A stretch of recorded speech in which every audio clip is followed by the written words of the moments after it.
Do people find it difficult to hear you during Zoom or Skype call sessions on your Windows computer? That could be because your PC or headphones microphone volume is low or muted. To fix the problem, you should check and adjust your audio device's microphone volume. In this guide, we'll show how to change the microphone volume on a Windows 10 PC.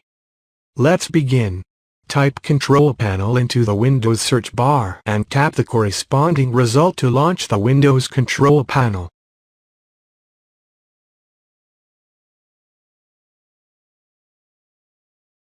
Select Hardware and Sound. Select Manage Audio Devices. Navigate to the Recording section. Select the microphone and tap Properties. On the Microphone Properties page, tap the Levels section. Use the slider to adjust the microphone level as you deem fit and tap OK to effect the changes.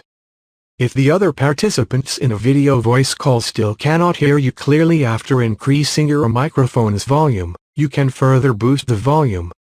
Simply adjust the slider in the microphone boost section and tap OK when done.